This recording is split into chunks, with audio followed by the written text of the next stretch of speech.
Msikilizaji na mtazamaji wa Nyumbani TV, na leo tumetembelewa na mgeni wetu kutoka kwa Mrombo. Ni msanii mkubwa, ni msanii wa Bongo Flava, ni msanii ambaye atajielezea mwenyewe.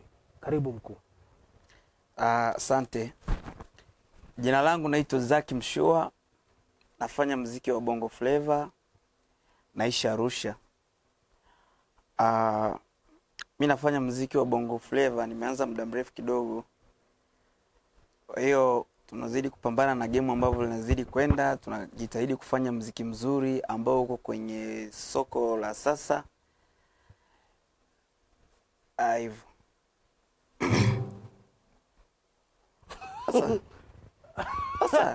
Asa vipi bwana? Ongea bwana. Joji tuianze bwana. Hawezi kaanza wewe vipi?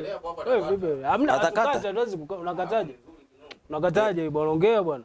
Sasa swali uliloniuliza sikumbuki. Ndugu mtazamaji, msanii mwenyewe amekula ugoro. Wewe uongo.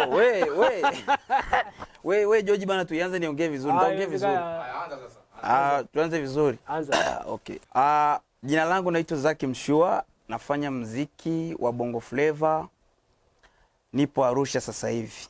Ndo maeneo ambayo naishi, ndo home. Japo nakuwa natoka na kurudi, lakini Arusha ndo home. Sasa hivi kitu ambacho tunakifanya kwenye game, muziki umekuwa mgumu kidogo. Yaani muziki wa sasa hivi ni tofauti na ule muziki wa zamani. Ulikuwa msanii unaenda tu studio, una hamu tu ya kwenda kufanya nyimbo, basi ili mradi ufanye usikike tu unaimba basi. Lakini sasa hivi muziki umekuwa mgumu kidogo, kwa sababu muziki umekuwa ni ajira, muziki umekuwa ni biashara, muziki unakuwa unafanya watu wanaishi. Kwa hiyo sasa hivi tunafanya muziki ambao ni mzuri, muziki ambao tunashindana na soko ambalo lipo sasa hivi. Kila msanii ambaye ana ndoto zake za kufanikiwa kwenye muziki, hafanyi tena muziki kama wa zamani ule wa kwenda studio tu na nyimbo yote anafanya. Lazima anakaa chini, anaumiza kichwa, anajua akienda studio anaenda kufanya kitu ambacho kitaenda kwenye ushindani kulingana na soko la muziki la sasa hivi. Umeona? Okay. Ndugu mtazamaji, tunafanya. Okay. Huyu ni Zaki Mshua. Endelea kufuatilia Nyumbani TV.